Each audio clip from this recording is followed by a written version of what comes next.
Good morning. Good morning. How's everyone doing today?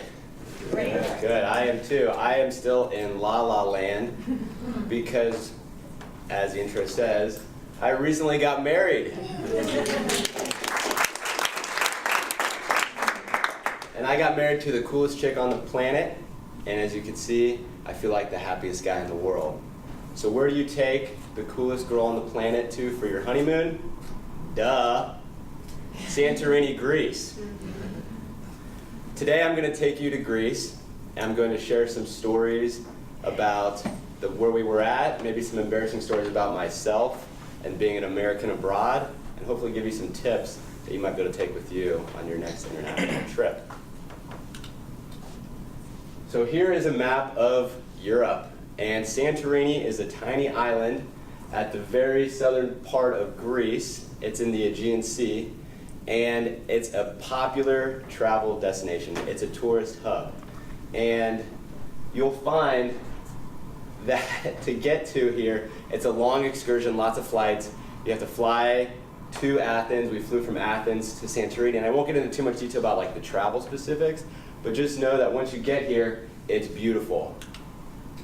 Santorini is built on a volcano, and most of the most popular views are on the caldera, which is a vertical part of the volcano, and you're gonna have houses and hotels all stacked on each other.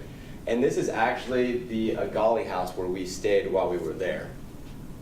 You can see that there's places above us and there's places below us, so it's really beautiful, quite amazing. Here's actually our view from our private balcony. So, very pretty. This was night one, we had this view. And night one is where I ran into some issues with jet lag, okay? So I'm gonna tell a little story about that. Our first night, we go to dinner, we go to bed just on time, and now it's 2 a.m., and I cannot sleep. I am messed up. I'm up in the morning, I'm hungry, I want some food desperately. I'm rolling around trying to go back to bed. Kelsey's sleeping just fine, she's great.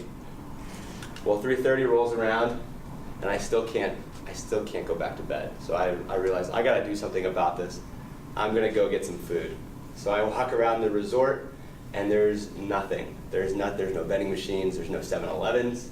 There's nothing. I find the 24-hour hotel receptionist. He's a young guy about my age, and I say, "Hey man, I'm starving. Is there anything I can eat around here?"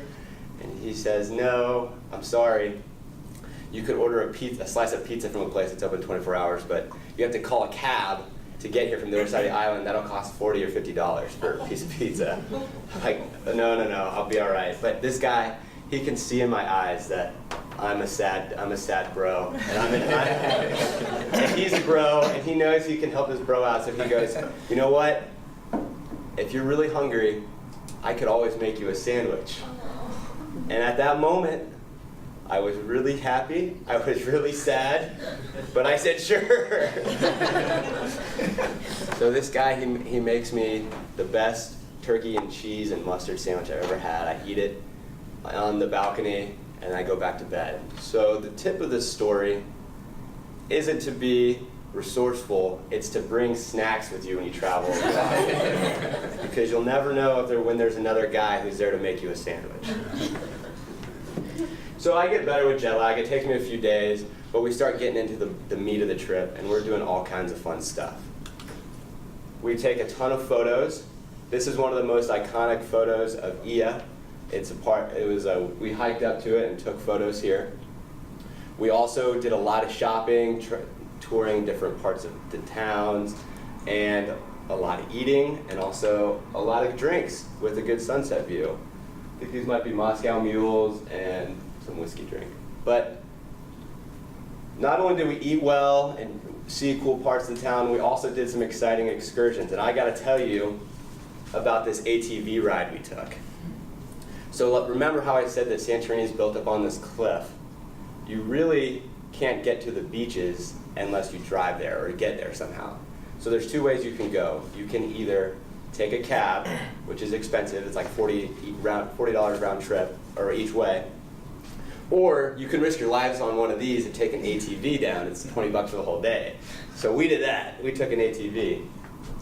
Well, the problem is the ATV shows up, we sign our waivers, grab our helmets, and then the whole time I think I'm going to drive, but nope, Kelsey wants to drive the ATV. That's fine. We hop on, I hop on behind her, and we get going, and I realize once we start going that I'm okay with her driving because I'm terrified of this ride. As you can see, there are twists and turns. The roads are very narrow, and if you've ever been to Europe, drivers are crazy overseas.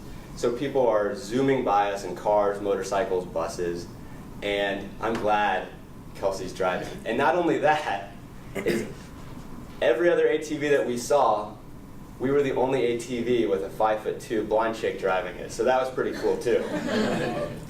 Well, anyway, we get down to the beach, and they've got beautiful black sand. Another cool thing about Santorini is they've got every kind of sand you could have at a beach. They have red sand, black sand, white sand. They've got it all. And we love the beach. We get nice and sunburnt, but we know that we're going to have to travel back up the mountain, back to our hotel. And so I had to conquer my fear, calm some nerves. So what do? I get nice and drunk. This is me pouring a Mythos. It was my favorite beer overseas. Drank a lot of those, and I enjoyed the ride back up with Kelsey driving much, much more. So here's us at this is at another island actually in Greece, but this is us enjoying the moment. We're in the wind, we've got some windmills in the back, and we loved our trip. And we really taken to heart that this is something that we want to do our whole lives, is travel into the world. The world is a really big place. Probably can't see it all, but we want to make sure that we see as much as we possibly can. And hopefully seeing some of these pictures and hearing some fun stories of what maybe you could have, what happened to you if you're an American abroad, it'll encourage you to go to a new place or maybe go overseas. But just remember to pack snacks and conquer your fears, and maybe if you need to, drink some beer. It'll be a trip of a lifetime. Thank you.